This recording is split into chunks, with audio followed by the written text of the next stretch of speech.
वहां के लोग कहते अच्छा अच्छा वही राजस्थान जहां महाराणा प्रताप ने जन्म लिया है, वही भारत जहां मीराबाई ने जन्म लिया है।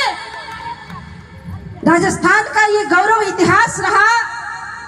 और मैं साध्वी सरस्वती इस बात को बोलते हुए अपने आप को बहुत गौरवान्वित महसूस करती हूं कि पिछले 8-9 वर्षों से लगातार मेवाड़ की इस धरती में एन केन प्रकारेण मुझे 9 वर्ष का उत्सव मनाने के लिए बुला ही लिया जाता है।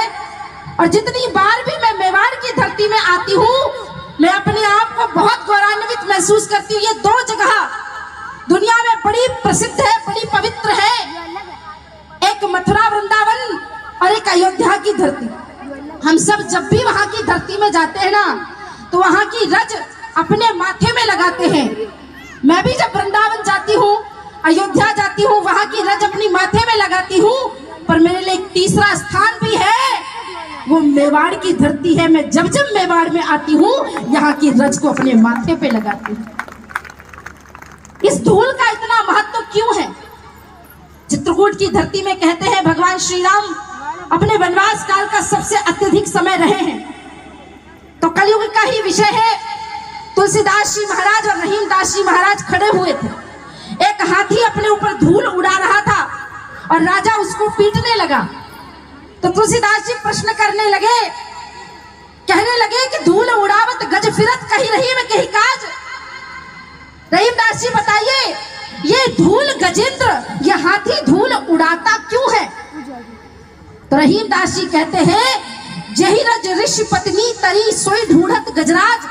ये गजेंद्र कहता है कि चित्रकूट में इतने वर्षों तक राम रहे हैं, तो अगर इनमें से कोई भी वो धूल हुई जो धूल राम के चरणों के नीचे आई है, और अगर वो धूल मैंने अपने माथे पे लगा ली तो मेरा भी उद्धार हो जाएगा, मेरा भी कल्याण हो जाएगा। आपको पता है मैं राजस्थान की धूल अपने माथे में क्यों लगाती हूँ? और केवल धूल लगाती नहीं हूँ, कई बार उस धूल को अपने साथ, उस रज को, उस मिट्टी को अपने साथ लेकर भी जाती हूँ। और मेरे मन में ये भावना आती है जब जब माथे पे मिट्टी लगाती हूँ कि कहीं किसी मोड़ पे विधर्मियों के कुचक्र के कारण मेरा मन अगर दुखी हो गया, कहीं राष्ट्र धर्म के समाज के कार्य से मैं विमुख हो गई, कहीं ऐसा लगा कि चलो कोई नहीं अब आराम कर लेना चाहिए, राष्ट्र धर्म का बहुत काम हो गया, तो वो राजस्थान की माटी मुझे बार बार याद दिलाती है कि जब तक भारत माता विश्व गुरु के पद पे प्रतिष्ठित ना हो जाए तब तक विश्राम नहीं करना है। इस माटी में इतनी ताकत है, इतनी ऊर्जा है। भारतीय नववर्ष, भारतीय नववर्ष, भारतीय नववर्ष पूरे देश में आज भगवा रंग से पूरी दुनिया, पूरा भारत रंगा हुआ है। लेकिन आज भी बहुत सारे विचित्र बेचारे लोग हैं जिन्हें भारतीय नववर्ष की महिमा ही नहीं पता। जब उनको आप कहो कि नववर्ष की हार्दिक शुभकामनाएं, तो वो कहते हैं कि नया साल तो चला गया 1 जनवरी के दिन, और 1 जनवरी के दिन हैप्पी न्यू ईयर कहते कहते लोग थकते नहीं।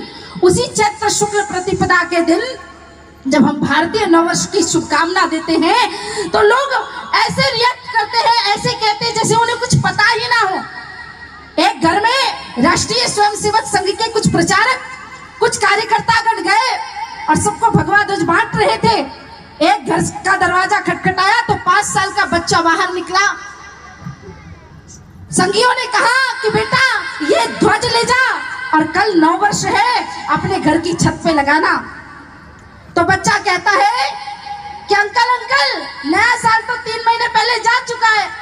बोले नहीं बेटा, वो तो अंग्रेजों का नया साल था, हमारा नववर्ष कल है। बच्चा अंदर गया और अपनी माँ से कहता है, माँ कुछ भैया लोग आए थे, वो कह रहे थे कल नया साल है। तो माँ कहती हाँ हाँ बेटा, हिंदुओं का कल नया साल है। तो बच्चे ने कहा कि माँ हम नया साल मनाएंगे कि नहीं? माँ ने कहा ये तो सब हिंदू मुस्लिम ये बात करने की बात है, ये कोई हिंदुओं का ही नया साल है। तो बच्चे ने बड़े धैर्यता के साथ माँ से पूछा, माँ हम नया साल नहीं मनाएंगे, इसका मतलब क्या है? हम हिंदू नहीं हैं?